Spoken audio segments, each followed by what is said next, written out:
Hello বন্ধুরা, আজকের গল্পের নাম ভুতুড়ে স্টেশনে ইয়ামিনের এক রাত।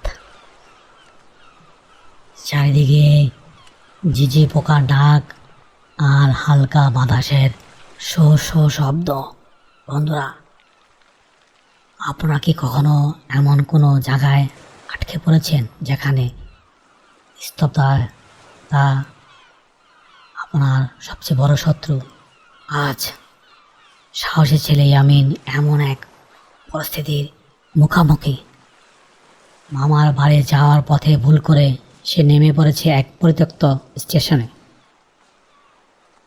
যাকে সবাই বলে ভুতুড়ে স্টেশন। ঘন কুয়াশার মধ্যে একটি ছোট্ট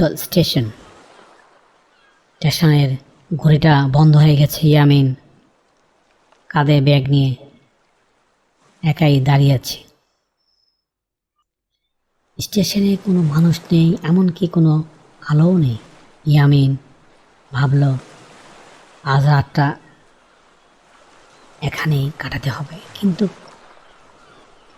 হঠাৎ করেই দূরে ট্রেনের হুইসেলের শব্দ শোনা গেল, অথচ এই লাইনে বহু বছর কোনো ট্রেন চলে না।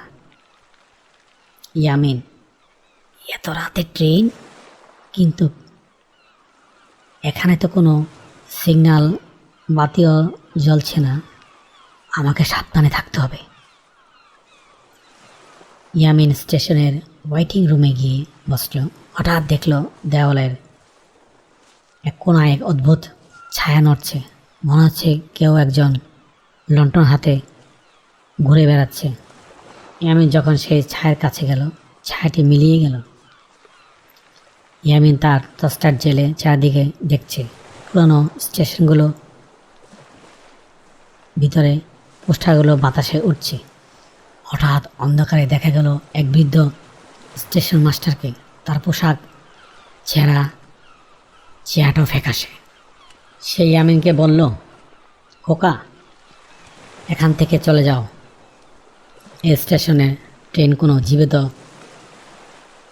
মানুষকে নিয়ে যায় না। আজ পূর্ণিমা রাত, আজ বিপদ বাড়বে।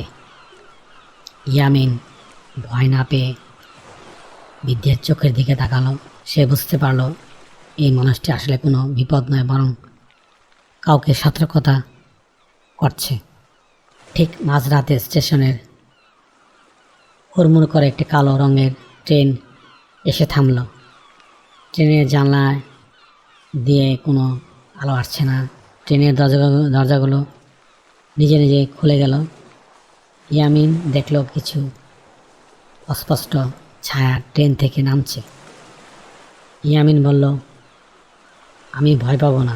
মা বলেছে সাহস থাকলে অন্ধকারেও মানুষ ভয় পায় না। আমি আমার পকেট থেকে হনুমান চালিসা স্মরণ করবো আর শান্ত থাকব। ইয়ামিন তার টর্চের তীব্র আলো ওই ছায়াগুলোর উপর ফেলছে। আলোর স্পর্শে ছায়াগুলো ধোয়ার মতো মিলিয়ে যেতে শুরু করলো। ধীরে ধীরে পূর্বের আকাশে সূর্য উঁকি দিচ্ছে। ভোরের প্রথম আলো স্টেশনে পড়ার সাথে সাথে সেই পরিত্যক্ত ঘর, কালো ট্রেন আর রহস্যময় বৃদ্ধ সবই যেন অদৃশ্য হয়ে গেল। ইয়ামিন দেখল সে একটি সাধারণ পুরনো স্টেশনে বেঞ্চে বসে আছে। কিছুক্ষণ পর আসলে একটি লোকাল ট্রেনে এখানে এসে থামল। ইয়ামিন ট্রেনে উঠে ভাবল, ভয় আসলে আমাদের মনের ভিতরে, সাহস থাকলে, লড়াই করলে কোনো অশুভ শক্তি টিকে থাকতে পারে না। হ্যালো বন্ধুরা, আজকের গল্পটি কেমন লাগলো কমেন্টসের মাধ্যমে নিচে জানিও। আবারও দেখা হবে অন্য কোনো গল্পে। Thank you for watching. Please subscribe.